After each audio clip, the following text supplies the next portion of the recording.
So this past week, I had an experience that I think will be similar to experiences that many of you listening have had. Not a bad experience, just a typical experience. We had a visiting researcher come out on Monday, and I got to meet with him in the morning. He came out to our field site for a tour. Absolutely lovely person. He got lost coming in to find the tour, the field site, gave me a call. We instantly became friends. I instantly liked him, right? Great guy. Later that day, he went to one of our sort of satellite campuses that hosts a lot of engineers. It's for all departments of engineering at Colorado State University. And the visiting researcher was giving a lunch and learn talk. So free food. It's highly encouraged for students to come, listen, learn about the researcher's work.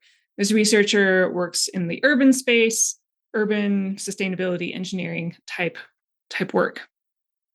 And I had sort of become a de facto organizer of this. Student had originally invited the person to come in, but students aren't always the most reliable. They've got a lot going on. We've all got a lot going on. So I kind of stepped in to be like, hey, do you need me to introduce you or anything? And he's like, no, but we decided I would help out, watching the Teams room to see if anyone was coming in online and needed help. So that's fine. Not a problem. I was sitting in the front of the room. I could tell that there were a good number of people in the room behind me, but I wasn't too focused on what was going on. I was excited about the researcher's talk. I was really into it. And by the end, Q&A session, that was sort of the first time I really bothered to look behind me and see who else was in the room. And it was probably about 20, 25 students, which is a decent turnout for a Monday afternoon, lunch and learn. Yes, there's free food, but these are usually on Thursday. So I'm sure some people are like, my schedule, I'm confused, or I can't make it. But the thing that stood out to me, the thing that I feel that you're going to be like, yep, this is familiar, was that looking around at all the students who had came, out of the 20-ish, 25-ish students, only 2 of them were women. And I was like, wait, hold on. There's nothing inherently gendered about what this person is working on. Why, once again, am I in a room that is dominantly male? And this is common experience for women in STEM. You might be the only woman in the room, or the only one of a couple, or the only woman on a panel, in a call, on the board. Maybe you go to open up a website of a company you're interested in, and there's few to no women on, say, the page of directors, the page of the board, the page of the executives, even the employee list, especially if it's a smaller company, especially if it's in engineering. So welcome to STEMdentity. I'm your host, Dr. Anna Hotshire. I do identify as a woman, and I'm pretty passionate about this. I'm pretty passionate about the fact that women are half the sky. And yet, still, here we are, 2026. Doesn't matter when you're listening to this, 2027, 2028. Still, women are not half the sky in engineering, in STEM, in the fields that I work in, the fields that I care about. And you know this, right? This isn't surprise news to you, but sometimes stats are helpful to put things into perspective. So I pulled a few different statistics here and there. Now, I do think that depending on the year you're looking at, depending on the database you're looking at, these numbers are going to fluctuate.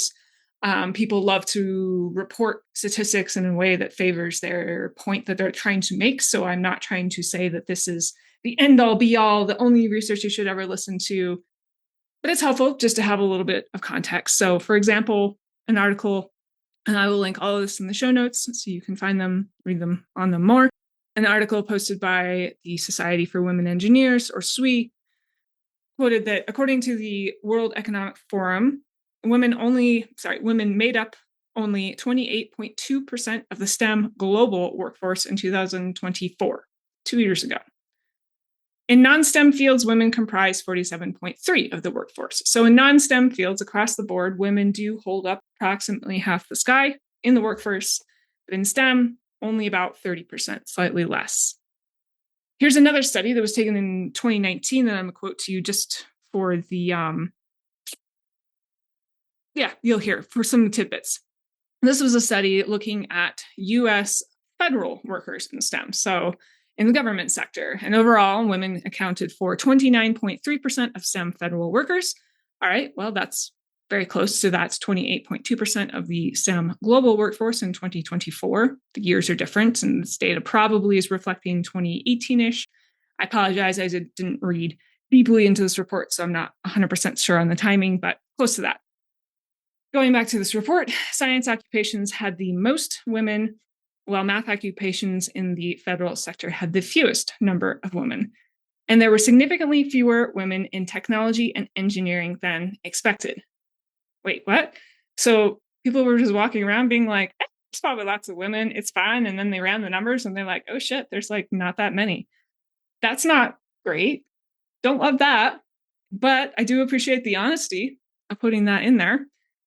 The report also had another statistic around leadership roles. I don't thrive listening to long numbers, but I'll read them to you anyways in case you do. So there was a total of 16,454 women in leadership roles compared to 47,167 men. Yes, emphasis were mine, but that rounds out to be about 25.9% of all STEM leaders in the US federal government around 2019 were women. And okay, so if we started with 29.3% of STEM federal workers are women, and now we're at 25.9% of STEM leaders are women, we're not even managing to, carry the pipeline forward. I'm sure you've heard the phrase, the leaky pipeline, where there's lots of studies out there that look at getting a degree versus staying in the workforce. And there's a huge drop off, more for women than for men, between getting a degree and staying in the workforce. And there's lots of reasons for that. And I'm not going to get into all that today.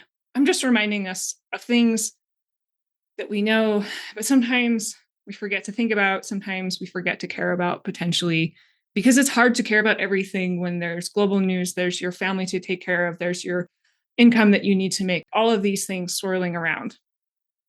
Here's one more that I found to be a little more encouraging, because I was like, well, all right, now I know that some fields in STEM tend to be actually fairly balanced or even women dominated, like some biology fields. My ex-husband, for example, works in biology, and we would frequently talk about this, where he works mainly with women. He was really excited about that. And I was like, I have no idea what that feels like.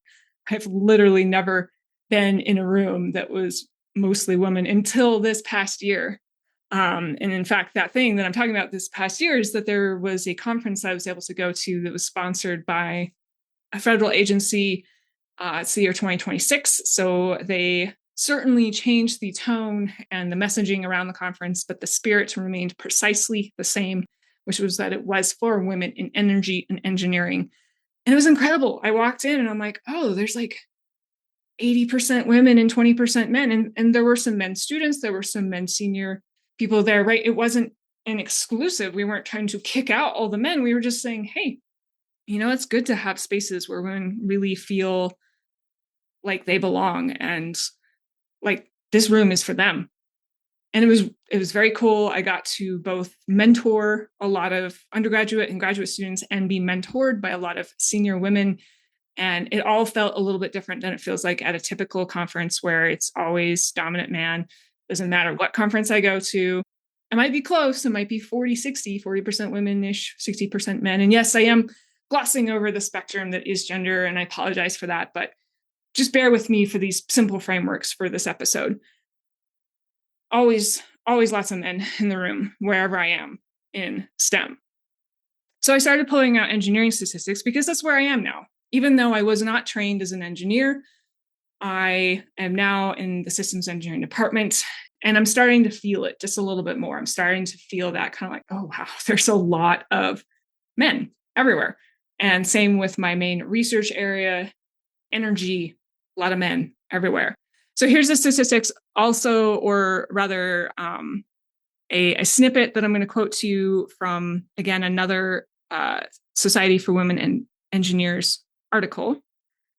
And this one says, according to the National Center for Science and Engineering Statistics, National Survey of College Graduates, there has been an increase in the share of women working in engineering fields in the United States in the past 20 years. Hell yeah. And of course, the commentary is mine. To the article, as of 2024, the share of women in engineering occupations was 15.4%. Wow. That's pretty bad. Back to the article. According to Elsevier, in 2025, the share of women in research and innovation in the US was 43.9%. Whoa. Okay. So in research and innovation in the United States in general, women are almost half the sky, 43.9%. That's really freaking cool. But in engineering, where I am, still very, very far behind that, 15.4%. And this little snippet finishes out to say, although women engineering scholars represent almost one half of researchers in the US, their research impact is less than that of their male counterparts. And this goes back to, again, things you might have already heard, you're quite familiar with. Women authors are less likely to be cited. Your first author and a woman. You are less likely to be promoted into leadership positions.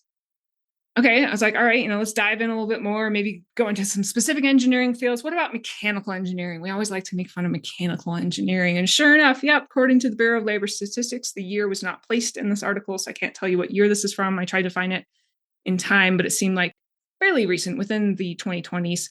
Women make 8.7% of US mechanical engineering workforce, and that was essentially the worst performing engineering discipline for women participation. I'm in systems engineering. This is a statistic from a platform called Zippia that pulls a lot of workforce data. Doesn't mean it's right. According to this data, about 13.9% of all systems engineers, so people who identify in their work title as systems engineers, are women. This doesn't mean that the systems engineering field, by and large, is only 14% women. Same for mechanical engineering. These are difficult statistics to garner. People have different job titles. You might have a job title that says nothing to do with systems engineering, but you are a systems engineering, same thing, mechanical engineering. So take everything that I'm saying when I give you a number with a grain of salt. The main point is things still stand. Women in STEM, especially that engineering and mathematics and technology portion, are just not as well represented as men. So what am I going to do about it? Well, the worst thing I could do is to do nothing. The worst thing I can do about any issue I care about is nothing, inaction. The 100% outcome of inaction is nothing.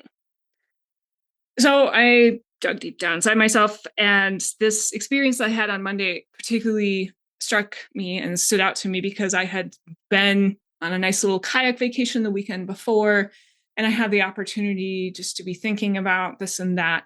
And it had come to me at some point during that little 2-day getaway that, hey, I'd like to start a Women in STEM segment of the podcast. It's not a big step. It's probably not going to change the world as we know it, but it's not nothing. It is a step. It is a next messy step. So that's my next messy step here, is that not only am I going to keep showing up in the room in the energy sector, in systems engineering, in engineering in general at Colorado State University, I'm going to keep showing up in your ear on this podcast. The majority of podcasters are male. I heard the stats. I forgot to look them up for this episode. I apologize, but it was less than 20% of podcasters are women. And as a side note to that, the majority of listeners to women podcasters are women. So men don't like, in general, to listen to women podcasters as much as they like to listen to men podcasters. Take that for what you will. So this is why I think this segment is really important, because I really want to start highlighting incredible women in STEM on the podcast as a new consistent segment that shows up hopefully every month. I've already had the opportunity to have incredible interviews with amazing women. I hadn't had this thought at that time, hey, I want to make this an official segment, but all those episodes count towards this ideal of mine, this goal of mine. So I have a website, stemdynity.com, super simple. I'm going to have a section, a tab under the website that just says Women in STEM. So you can go find all of the existing episodes, this episode, the upcoming episodes. As they roll out, they'll all be there, so it's easy to find. And why do I think this is important or useful? Well, I really think that visibility is something that is key for women in STEM. And this isn't just me thinking this in a vacuum. As I was looking up all these stats this morning, I found an American Society of Mechanical Engineers article that was indeed commenting on the issue of women in mechanical engineering. So the article is titled, "Schools Can Help But Not Fix Gender Inequality And their major tips were to highlight role models. This is what I want to do with this segment. I want to highlight people just like you and me who are awesome, doing awesome things to help us feel like, yeah, okay, there's people out there. We have support. Another major tip was to form advocacy groups. There are societies out there. I currently don't belong to any of them, like, say, the Society of Women Engineers, but I do think that that's actually not a bad idea. I'm going to look into it. I might join it. I certainly would love to be able to bring people in who work at these organizations, who work at these advocacy groups, to talk about what they do. So we get sort of an inside scoop. We can decide, hey, does that sound like something that's going to benefit me, support me if I were to join it? So look for those episodes. Another tip from this American Society of Mechanical Engineering's article was to bolster confidence in women. Hopefully I bolster your confidence. I don't know. I am just wrapping up my 20 Seconds of Courage 30-day challenge. And there's been a lot of days where I'm like, well, today I said no to something. And that was my 20 Seconds of Courage. And you know what? It's okay. It's important to say no to things. And I think as women, we're often expected that we just say yes to everything. So hopefully I'm helping bolster a little confidence. Hopefully all the amazing women that I'm bringing in to interview will help bolster confidence. Foster greater understanding in men. For all you men listening, first off, thank you. You are beating the statistics. You are listening to a women podcaster. Egads, my goodness. You know, what a world we live in. But more than that, the fact that you stuck through it until this point means that you care. And I have so many incredible men and male mentors, pardon me, too many M words, that it's, you know, I'm not here to be like, oh, men are terrible. I'm here to be like, wow, there's so many great men out there and I'm so grateful for them. And also women are half the sky. I'll just say that. So then finally, the last tip from this article was to ensure equal pay and fair policies. Of course, equal pay matters and fair policy matters. And just to give kind of, I guess, a little bit of my story, but from this lens, I've given pieces of my story before. You can look at the very earliest episodes, like my 5 Jobs in 5 Years episodes, where I kind of go through the bouncing career path that I took to land into an assistant professorship role in systems engineering. The vast majority of my experiences in STEM have been positive, and they have often been male-dominated. So in undergraduate, I was in physics and applied math. Both were heavily male-dominated, mostly male faculty, mostly male students. I felt highly supported. I made great friends among the students. I'm still friends with at least one person who's incredible.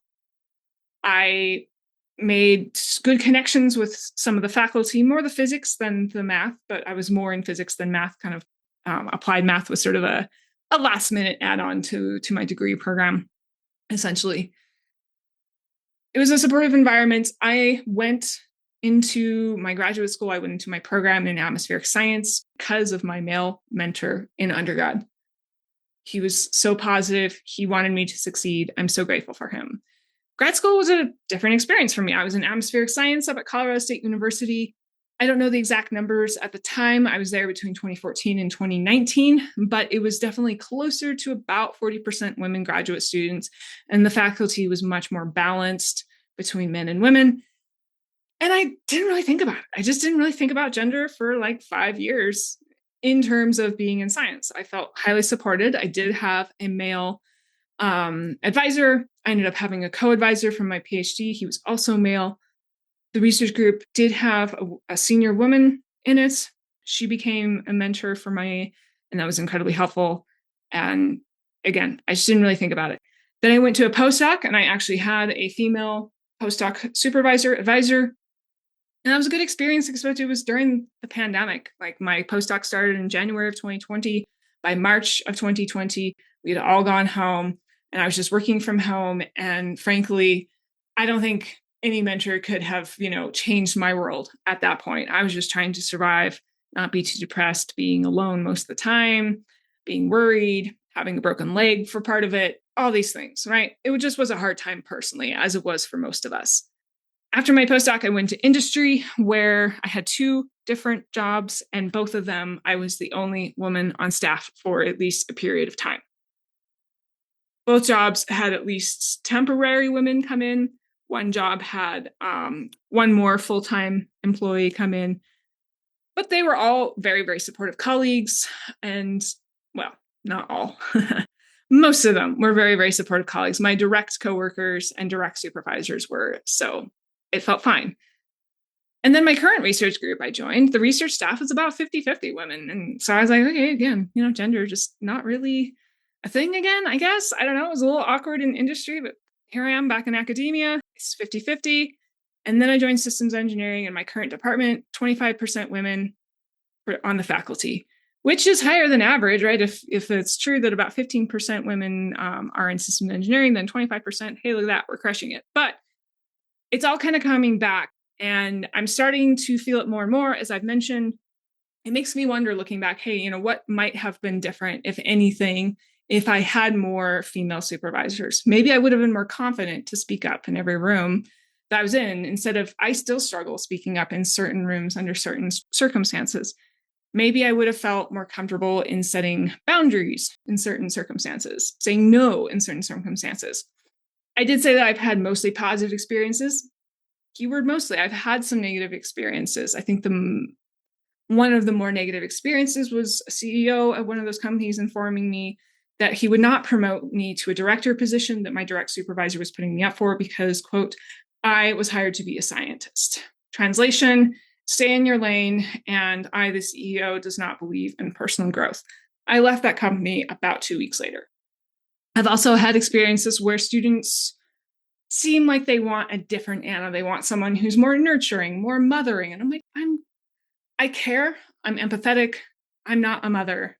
I will never be your mother. And that's another reason why I want this podcast segment, because not only do I want visibility and celebration of women in STEM, I want celebration of our uniqueness. It feels like there's a lot of expectations being a woman in STEM, especially as I transition to more of a leadership position in STEM. I feel like I need to say yes to everything. I need to be warm and empathetic and open, and my schedule needs to be wide open. I shouldn't show emotions or feelings. I need to prioritize others' needs and successes over my own. All of these are things that I work with through therapy. I work with through finding other women who are in similar roles to me that I can talk to. And sometimes I do bring issues to my direct male supervisors. I had an issue a couple years ago where CSU received about $325 million in federal funding. Of that, I received a $20 million grant. There were 3 grants, $300 million one, a $20 million one, and a $5 million one. The other 2 grants were led by senior males. And here I am in the middle with my not small $20 million grant. There was an article written by a senior staff writer, male, at the university I worked at. He quoted the 2 male PIs, didn't quote me.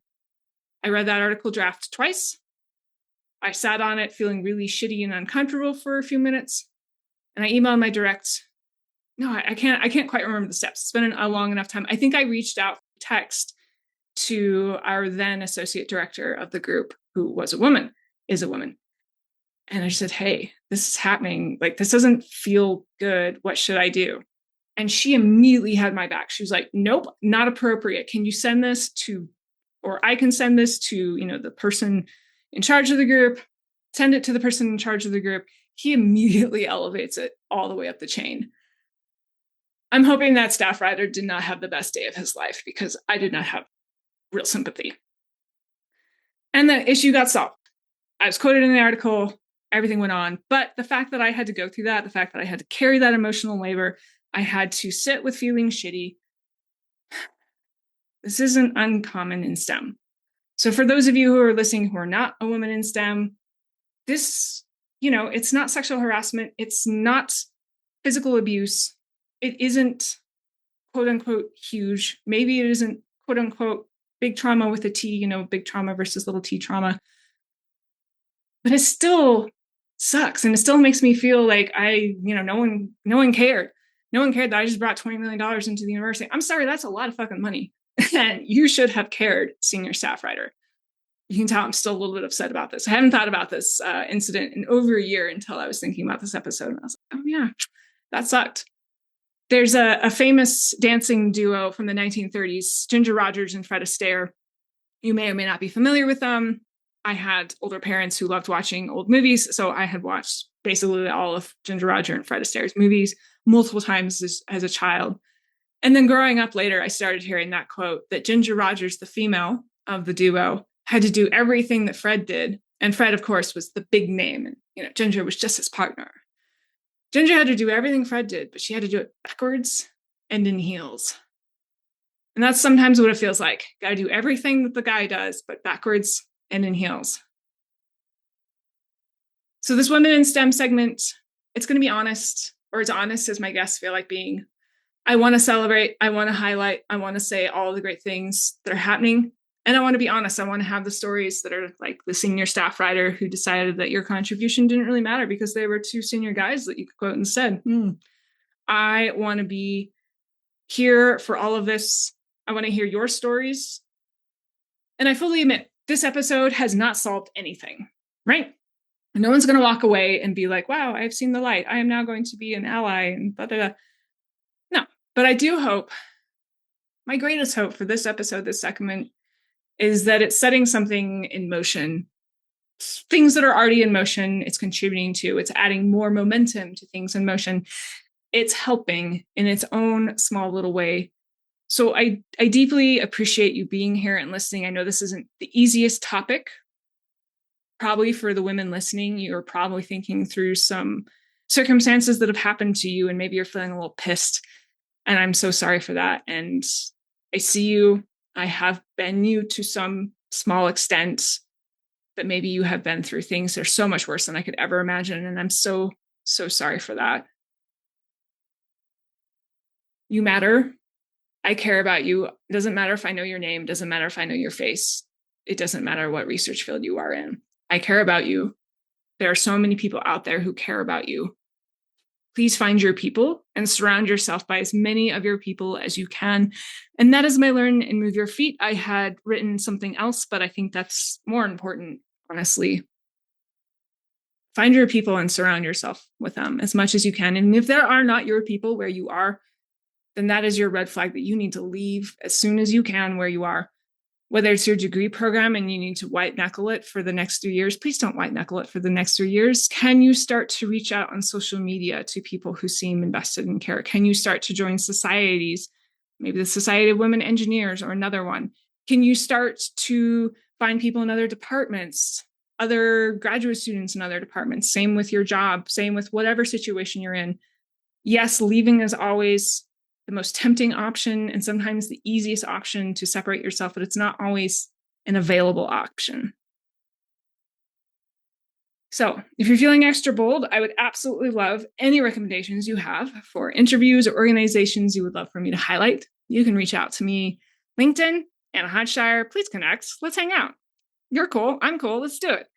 We can hang out on Instagram. If you're not on Instagram, LinkedIn is probably the best place to find me, but Instagram, STEMdenity. This podcast is not affiliated with my research and teaching roles at Colorado State University, but it's a part of my belief that we should all have jobs that we love, and part of being able to love your job is feeling like you are safe and that you belong. Women in STEM, we belong. Thank you so much for listening. I hope this was helpful. Share it with a friend, subscribe on your podcast app, all that good stuff. You know how algorithms work. You gotta click all the likes and stuff for other people to see it. And if you make it to the end, I always do a song of the week. This song of the week, it would be ridiculous if I didn't choose anything that was not by a strong woman.